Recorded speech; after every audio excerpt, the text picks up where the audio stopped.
तीन रत्न को प्रणाम। बोधिसत्व बाबा साहब के धर्म क्रांति को आखिरी सांस तक समर्पण। श्रद्धालु उपासक एवं उपासिकाएं, आज हम तथागत सम्यक संबुद्ध के समय में जो सत्य घटना घटी है उसके बारे में जान लेंगे। सम्यक संबुद्ध के समय में एक श्रेष्ठी था, बड़ा ही धनवान था। इतना धनवान था कि उसकी 7 मंजिल वाली हवेली थी और बड़े लाड़ प्यार से उसने अपने एक बेटी को पाला था और पूरे रिश्तेदारों के साथ खुशहाल रहता था। घर में बहुत सारी धन संपत्ति थी, बहुत सारे खेती बाड़ी थी और नौकर चाकर थे। ऐसे में बेटी बड़े बड़े होते जा रही थी और युवा अवस्था में आते आते उस लड़की का पैर फिसल गया और लड़की अपने ही घर के एक नौकर के साथ भाग गई। नौकर के साथ भाग जाने के बाद परिवार के लोग तो दुखी हो गए, परिवार के लोग तो परेशान हो गए। तो घर में ही किसी नौकर के साथ प्यार हुआ और दोनों ने तय कर दिया और एक उचित समय देखकर घर से भाग गए और फिर दूर कहीं जाकर दोनों रहने लगे। साहजिक है कि धन में पली बड़ी, माँ के पिता के प्यार में पली बड़ी और सुख सुविधा के साथ रहने वाली लड़की नौकर पति के साथ या प्रियकर के साथ भागने के बाद सुख सुविधा का तो आभा होगा ही। तो वहाँ पर प्यार के मारे यानी कहो कामना के मारे उनके साथ खुश रहने लगी और जाते जाते जाते कुछ दिन महीने साल होने लगे और ऐसे अवस्था में वो गर्भवती हो गई। गर्भवती होने के बाद वो चाहती थी कि माँ के जाए, माँ के घर जाए। पति को बार बार कहती भी थी कि माँ बाप बड़े प्यार वाले होते हैं, बड़े दिल वाले होते हैं, उदार होते हैं, हम जाएंगे, माफ़ कर देंगे। लेकिन वो डरता था। वो कहता था ना ना ना, मैं नौकर हूँ, अगर मैं जाऊँ तो कहीं वो मार न देंगे। उसको डर था कि कहीं उसको मार देंगे या हो सकता है उस लड़की की किसी और के साथ शादी कर देंगे, क्योंकि आखिर वो धनवान लोग हैं।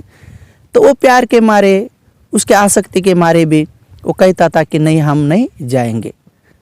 लेकिन ऐसे अवस्था में उसने एक बच्चे को जन्म दिया। बहुत अच्छा सुंदर लड़का हुआ, दोनों भी प्यार से रहने लगे। ऐसे ही दिन जाते, महीने साल गुजरने लगे और धीरे धीरे धीरे धीरे फिर वो दूसरी बार भी गर्भवती हो गई। दूसरी बार भी गर्भवती होने के बाद फिर उसने तो अभी जिद कर ली। अपने पति को कहने लगी कि प्रियकर, पतिदेव, कृपया करके आप मुझे मैके लेके चले। मुझे बहुत मेरी माँ की, पिता की, सभी सहेलियों की याद आती है, क्योंकि वो आखिर 7वें मंजिल पर रहती थी। बहुत सारी उसकी सहेलियाँ भी थी, अभी सबको छोड़ के आ गई थी। लेकिन थोड़े दिन के बाद, कामनाओं की थोड़ी पूर्ति होने के बाद, सभी रिश्तेदार भी याद आने लगे थे। लेकिन क्या करे, जा भी नहीं सकती थी, क्योंकि आखिर पेट में दूसरा बच्चा था। पहले नंबर वाला बच्चा थोड़ा सा बड़ा भी हो गया था, 1-2-3 साल का हो गया था। और ऐसे अवस्था में उसके दिन भरते भरते भरते आए और एक दिन पति किसी काम से खेती गया है और वो उसको न पूछते ही अपने मैके निकल पड़ी। बाजू वाले को बोल के गई कि मेरे पति आने के बाद उनको बोल देना कि मैं मैके चली गई। और जंगल से आने के बाद पति देखता है तो घर में ताला है। तो पूछता है अगल बगल वाले को कि अरे मेरी प्रिय पत्नी कहाँ है। तो रिश्तेदार अगल बगल वाले बोलते हैं कि बोल के गई है कि मैं मैके जाऊंगी।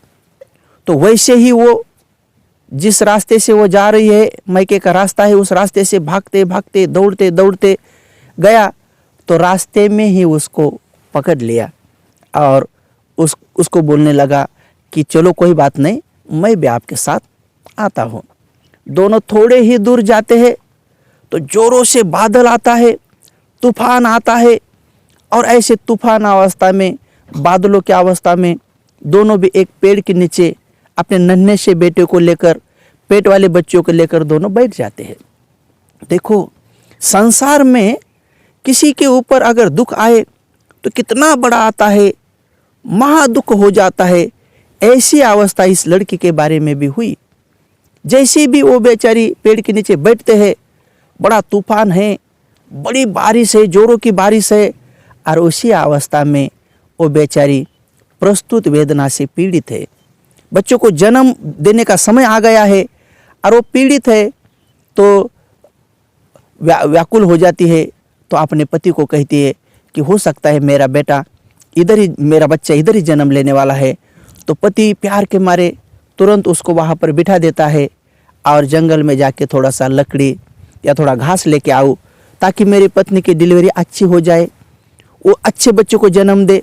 इसलिए वो बेचारा उसी बारिश में, उसी तूफान में जंगल में थोड़ा लकड़ी या घास काटने के लिए जाता है और उधर जाता है। ये इधर बैठी है, बगल में छोटा लड़का है, और उसी अवस्था में क्या होता है कि पति को उधर, उसके हस्बैंड को उधर सांप काट देता है।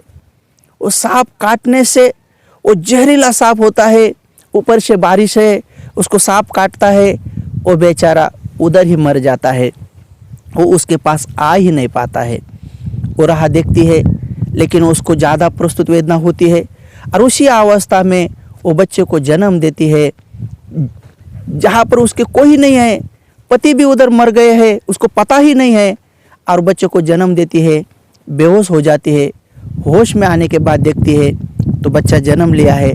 तो प्यार के मारे देखती है तो मेरा पति किधर है। तो पति को ढूंढती है, तो जंगल में जाती है तो सामने उसका पति मरा पड़ा है, पूरा नीला हो गया है सांप के काटने से, मुंह में पूरा भैंस आ गया है। तो ऐसे अवस्था में जोर से चीखती है, चिल्लाती है, बाल काटती है, मुंह को थपथपाती है, जमीन पर लेटती है और दाए दाए रोती है। इतनी जोरों से रोती है क्या है रे, जिसके सहायता से मैं धन संपत्ति दौलत सब कुछ ऐश्वर्य छोड़कर आई थी, वही नहीं रहा। अब मैं जीऊँ तो किसके सहारे जीऊँ। बहुत देर तक रोती है। रोने के बाद क्या करेगी, छोटा सा नन्हा सा अभी जन्मा हुआ वो मांस के गोले के जैसा बच्चा है और छोटा सा बच्चा है। उन दोनों बच्चे के प्यार से फिर भी जीना चाहती है और वो दोनों को लेकर पति को वहाँ ही छोड़ देती है। अब उसके लिए सहारा है कि माँ बाप के घर चले जाए, माता पिता के घर पर चले जाए। तो सोचती है कि उनके घर पे जाए, तो एक बेटे को कंधे पर लेती है, एक बेटे को हाथ में लेती है और मायके निकलती है। आगे थोड़ी जाने के बाद रास्ते में नदी लगती है। रात की जो बहुत बारिश होती है तो उसको बाहर आ जाता है। तो थोड़ी देर तक बैठती है कि पानी कम हो जाए, और थोड़ा पानी कम हो जाए। थोड़ा पानी कम होने के बाद ऐसी सोचती है कि मैं अब उसको पार करूं। तो क्या करती है, जो अपना बेटा होता है, जो बड़ा वाला बेटा होता है, इधर छोटे बच्चों को इधर रख देती है, बड़े बच्चों को कंधे पर उठाकर नदी के उस पार, उस तीर पर जाकर उसको बिठा देती है और उसको बोलती है कि बेटा इधर नहीं आना, मैं अपने छोटे बच्चों को लेके आती हूँ। और ऐसे बोल के वो बेचारी फिर वापस आती है, नदी के बीचों बीच आती है। नदी के बीचों बीच आती है और देखती है तो ऊपर से आकाश से एक घार पंछी देखता है कि जमीन पर एक तो मांस का गोला है, तो अरे ये तो अपना शिकार है, ये तो अपना खाद्य है। ऐसा सोचकर वो बेचारा पंछी सीधे उसके छोटे बच्चे पर, अभी जन्मे हुए बच्चे पर छलांग मारता है और अपने पैर से उसको उठा लेता है और आकाश में उड़ जाता है। तो देखती है कि अरे ये तो मेरा बच्चा उठा के लेके गया। तो जोरों जोरों से उसको हाथ पसारती है, जोरों जोरों से चिल्लाती है, उसको कहती कि नीचे आ कहती है, रोने लगती है। वो बच्चा उठा के लेके गया, आओ बोलती है। तो इस नदी के किनारे पर जो जो बड़ा बेटा बैठा था उसको लगता है कि मेरी माँ मुझे बुला रही है, उसको लगता है कि मेरी माँ मुझे बुला रही है। तो इधर वो बेटा भी नदी के तीर में, नदी के पात्र में उतर जाता है और वो भी पानी से बह जाता है। देखो, उधर पति मर गया, इधर छोटा बच्चा अभी अभी जन्म हो बच्चा वो घार पंछी लेके गया, और वो जो बड़ा बेटा था वो भी नदी में बह गया। अब उसके दुख का क्या ठिकाना। नदी के बीचों बीच इतना जोरों जोरों से चिल्लाती है, इतना इतना रोती है, अपने मुंह को जोर जोर से मारती है, बाल को काटती है और बहुत चिल्ला चिल्ला के रोती है। दुख होता है, बड़ा उसको शोक होता है, व्याकुल हो जाती है। क्या करे, उसके साथ देखो कितना बड़ा उसके साथ महादुख हुआ है, उसके ऊपर कितना बड़ा संकट आया है, क्योंकि उधर उसका कोई नहीं है जिसके प्यार के सहायता से वो जीने वाली थी पति की मृत्यु के बाद। अब वो दोनों बेटे भी उसके नहीं हैं, उसका दुख क्या क्या ठिकाना। फिर बेचारी आती है, माँ के घर जाने लगती है। रास्ते में उसको कुछ लोग मिलते हैं तो बड़े दुखी कष्टी होके, व्याकुल होके, बाल इधर उधर बिखरे हुए हैं, कपड़े भी शरीर पर ढंग के नहीं हैं, रोती है और कुछ लोगों को पूछती है कि ऐसे ऐसे सृष्टि को आप जानते हैं क्या? हाँ जानते हैं। वो कैसे है? तो लोग बोलते हैं कि कल रात को बड़ी ज़ोरों से बारिश होने के बाद, बादल होने के बाद उनका घर गिर गया, और घर गिरने के बाद वो पूरे के पूरे परिवार के लोग मर गए। देखो, इधर पति मर गया, एक बच्चे को घार उठा के लेके गई, दूसरा बच्चा नदी में बह गया, और घर गिरने से माता पिता सभी रिश्तेदार भी मर गए।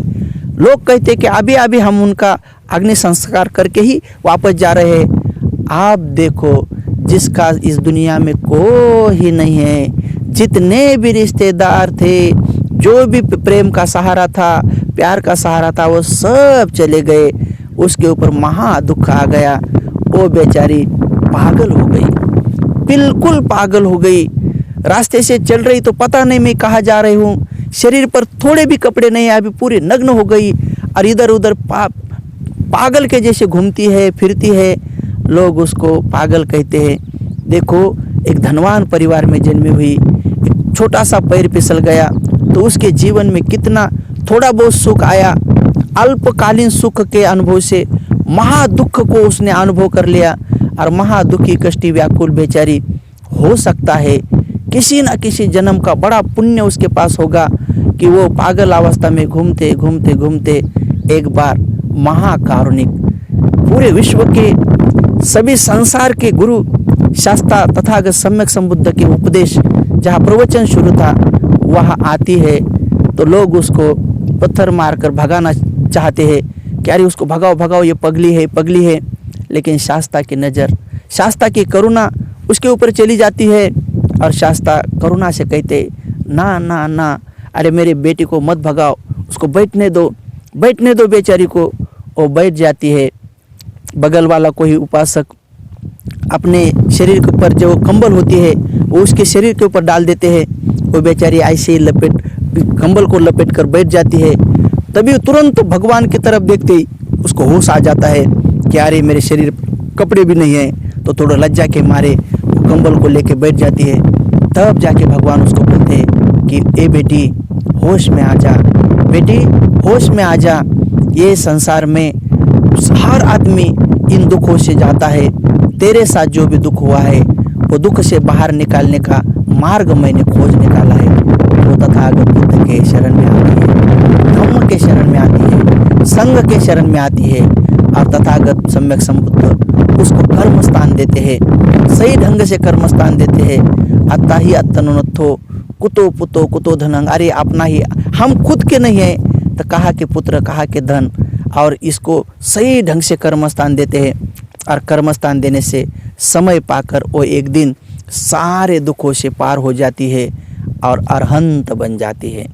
अरहंत बन जाती है तो जिसको महादुख आ गया था, महादुख जिसने अनुभव कर दिया, आज वो महासुख अनुभव कर रही है, और वो सारे दुखों से पार हो गई है। पूरा राग वितरागी बन गई है, वितद्वेषी बन गई है, वितमोही बन गई है। और फिर संसार के ऐसे दुखी आ रहे महिलाओं को और बहुत सारे लोगों को जिनके ऊपर दुख आते हैं तो उनको समझाते हैं, अरे मेरे इतना बड़ा दुख तो तुम्हारे पास नहीं होगा। तो फिर रास्ता दिखाती है, तो खुद अरहंत हो गई, दुख से पार हो गई, औरों को भी दुख के पार करने में सहायक बन गई। तो देखो, इतने बड़े महादुख को अनुभव कर लिया, लेकिन तथागत मिलने से सुख की भी भागीदारी हो गई, महासुख की भागीदारी हुई। ऐसे ऐसे पूज्य अरहंत बन गई और संसार के लोगों के लिए पुण्य क्षेत्र बन गई। तो आप सभी भी जो भी दुख अपने जीवन में आए हुए हैं, चाहे पति का दुख हो, पत्नी का दुख हो, बच्चे का दुख हो, लड़की का दुख हो, माता पिता का दुख हो, फ्रेंड का दुख हो, या कोई प्रियकर का, प्रेयसी का दुख हो, उससे बाहर आओ, बाहर आओ, धर्म के मार्ग पर चलो और अपना मंगल साध लो, अपना कल्याण साध लो। आज के दिन में इतना ही कहते हैं कि तथागत के दर्शन से, धम्म के दर्शन से, संघ के सहवास से सबका मंगल होता है। भवतु सब मंगलम, भवतु सब मंगलम, भवतु सब मंगलम।